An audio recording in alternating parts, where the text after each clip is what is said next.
Qual é o limite dos seus sonhos?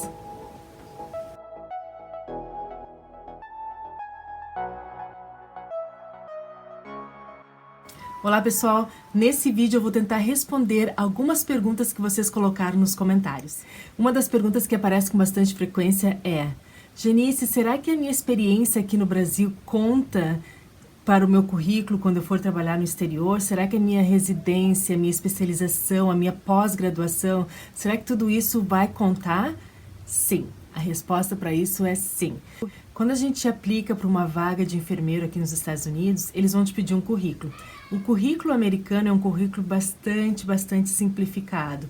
Eles pedem para que seja não mais do que uma página.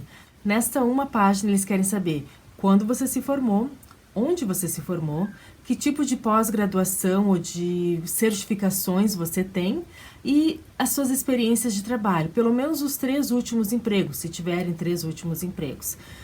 Basicamente, isso é o que pede. E também eles pedem um objetivo. Qual que é o seu objetivo? Que tipo de vaga? O que você está buscando na nossa empresa?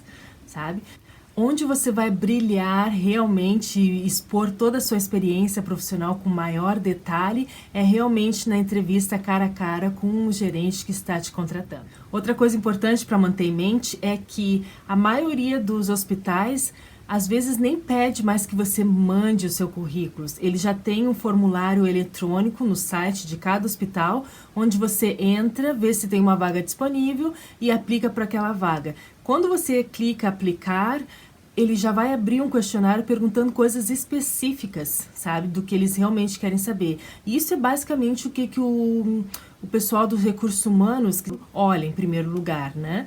E você pode mandar o seu currículo, às vezes tem um espaço para anexar documentos, e você pode anexar o seu currículo mais elaborado, se você quiser. Mas basicamente as pessoas querem saber se formou aonde, fez isso, e tal. Então, quando você for na entrevista, aí você vai ter a oportunidade de contar um pouco mais da sua experiência. Essa é a hora para você falar da sua experiência profissional, essa é a hora para você demonstrar todo o seu interesse em trabalhar naquela área e também provar para aquele gerente que você é a pessoa certa para aquela vaga. As pessoas também me perguntam em relação à idade, né? As pessoas me falam, Janice, eu tenho 50 anos, 60 anos, 48 anos, né? Uma faixa etária bastante variada, assim, sabe? Será que vale a pena eu ir para aí? Será que eu vou conseguir emprego quando eu chegar aí? Eles contratam pessoas que já têm mais idade e tal. Aí vem o título desse vídeo, né? Qual é o limite dos seus sonhos, né? Quem sou eu para dizer se você pode ou não pode, se tem ou não tem condições, se vale ou não vale a pena, se você terá ou não acesso a uma vaga, né?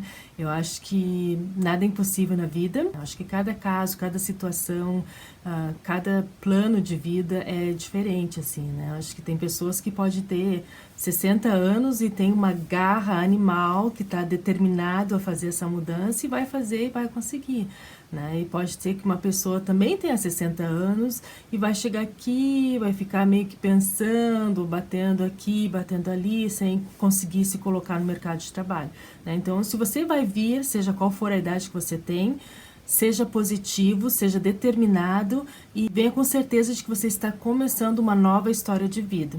Eu recebo muitas perguntas sobre os cursos de auxiliar e técnico de enfermagem. Eu não tenho muita informação nessa área, como eu já falei para vocês. Eu fiz um vídeo com um pouco que eu sabia sobre isso, né? Mas a verdade é que eu realmente nunca tive tempo de me aprofundar mais nessas áreas. Então eu peço desculpas para os auxiliares e técnicos de enfermagem que estão pensando em migrar para os Estados Unidos, mas eu realmente não tenho muita informação e não quero falar nada que não seja a resposta correta em relação a isso. Tem perguntas também em relação à língua, né, ao inglês. Será que é importante ter? Será que eu preciso realmente ter proficiência? Sim, absolutamente sim. Se você não sabe inglês, o primeiro passo para imigrar para qualquer país que seja é aprender a língua daquele país. Então, se você vai vir para cá para trabalhar como enfermeiro, ou se você está se planejando, se organizando para isso, o primeiro passo é aprender inglês. Vai sem medo, estuda, baixa a cabeça, não adianta. Tem que se dedicar. Você vai precisar encontrar um horário na sua rotina diária aí no Brasil para se preparar para a língua.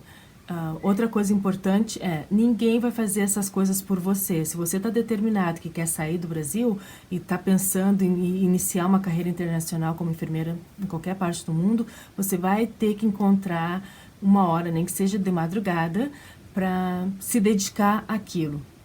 Eu acredito que não existem atalhos nessa jornada. Você vai ter que realmente se comprometer diariamente a trabalhar nesses planos.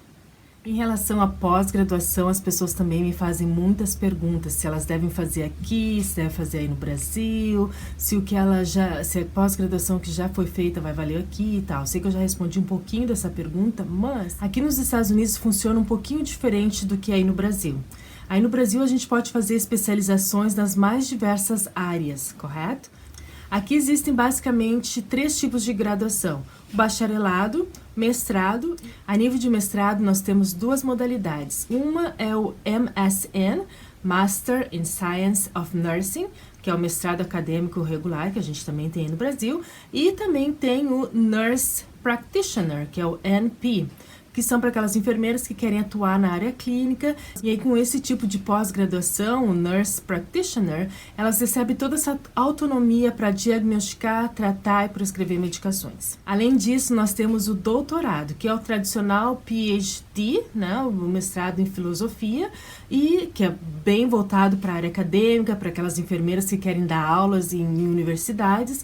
E também tem o DNP, que é um doutorado para aquelas enfermeiras que vão atuar mais também na área clínica. Então, por exemplo, se você já fez o seu Nurse Practitioner, em vez de fazer um PhD, você vai fazer um DNP. São 2 tipos de doutorado com ênfases em áreas diferentes. Um é mais voltado para a área de assistência e o outro é mais voltado para a área acadêmica. Então, esses são as pós-graduações. Em termos de especializações, aqui nos Estados Unidos eles trabalham com um sistema de certificação. Por exemplo, você trabalha numa clínica médico-cirúrgica por pelo menos 1 ano, sabe? E aí você quer provar que você é especialista naquela área, você vai fazer uma prova, é um novo board que você faz para ganhar essa certificação. Existem diferentes órgãos que concedem essas certificações. Então, se eu sou especialista em UTI neonatal, para eu provar a minha especialidade, eu preciso fazer a prova para ser Registered Nurse Certified in NICU, por exemplo, né, que é o Neonatal Intensive Care Unit. Se você trabalha na área de emergência e é especialista naquela área, você vai ter pelo menos 1 ano de experiência, e você vai aplicar para aquela prova naquela área para ser especialista em urgências e emergências. Mas aqui eles não chamam de especialista, eles chamam de certificado, né? Então, é uma certificação. Quando você recebe uma certificação, o seu salário é diferenciado também. Então, por isso que existem diferentes níveis de salário em diferentes locais, né? A gente já sabe essa questão do salário, né, da enfermeira aqui.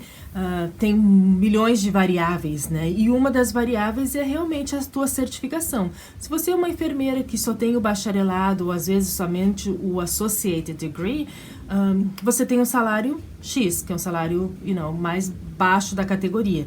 Se você tem uma certificação extra, você ganha por aquilo. Se você já fez seu mestrado aí no Brasil, você também vai receber por esse mestrado no Brasil. Se você fez um doutorado e já tem e quer continuar atuando, né, no hospital, você também tem um diferencial por isso. Então, assim que funciona essa parte de pós-graduação. Será que eu começaria uma pós-graduação aí no Brasil se eu já estou certa que eu vou ir morar nos Estados Unidos? Não, eu não começaria não. Eu viria para cá, começa a trabalhar na área que você quer trabalhar e aí faz a sua prova de certificação, que é o que realmente vai valer. Em termos salariais, você não vai ganhar um diferencial por uma especialização que você tem aí no Brasil, por exemplo, porque essas especializações não são reconhecidas da mesma maneira. E vale como experiência, quando você está aplicando para o trabalho, quando você está provando que tem experiência numa área X, isso vai contar muito na sua seleção, mas não vai te dar um diferencial em termos salarial. O que te dá um diferencial em termos salarial aqui nos Estados Unidos são as certificações. Tá bem? Se você é recém-formado em enfermagem aí no Brasil e está pensando em vir para os Estados Unidos, eu acredito que não vale a pena você fazer uma pós-graduação aí. É melhor você investir todo o seu tempo, sua energia e seu dinheiro e invalidar o seu diploma aqui e aqui sim se tornar um enfermeiro certificado na área X. Janice, quais são as especialidades de enfermagem mais procuradas? Então, aqui nos Estados Unidos, a enfermagem é um campo profissional muito fértil. Existe uma grande oferta de trabalho para profissionais enfermeiros, desde a área de cuidados domiciliares até tratamento intensivo. É muito difícil nomear a área de maior demanda aqui nos Estados Unidos. Na minha opinião, eu vou dizer que serviços de emergência, clínicas médicas e tratamentos intensivos, essas são as áreas mais críticas, as áreas que se precisa mais, principalmente clínica médico-cirúrgica, onde as pessoas se estressam com muita facilidade e acabam não ficando por muitos e muitos anos. Sempre tem vaga nas clínicas médico-cirúrgicas. Mas nas especialidades também, hemodiálise, pediatria, sala de parto, maternidade, oncologia, enfim, existe vagas em abundância em todas as áreas. Então, seja qual for a sua área de interesse, você tem sim condições de encontrar uma vaga aqui. Eu sei que conforme nós continuamos nessa caminhada juntos, outras perguntas vão surgir. E aos pouquinhos eu tento responder tudo aquilo que eu sei. Eu também quero lembrar para vocês que existem outros canais aqui no YouTube com muitas informações sobre todo o processo imigratório, com muitas informações também sobre diferentes aspectos da vida de enfermagem aqui no exterior. Então dá uma pesquisada, dá uma olhada e vocês vão encontrar muita gente que também está dividindo a sua experiência. O que eu conto aqui nesse canal é só um pedacinho da história, né? É só um pedacinho dessa minha visão aqui em Nova York, mas existem muitos outros enfermeiros também brasileiros trabalhando aqui nos Estados Unidos e eu tenho certeza que eles têm muitas histórias para dividir com vocês também. Para mim é um prazer enorme poder estar aqui dividindo, compartilhando um pouco da minha história, porque quando nós dividimos, na verdade nós estamos somando. Um grande abraço a todos, fiquem com Deus, até a próxima.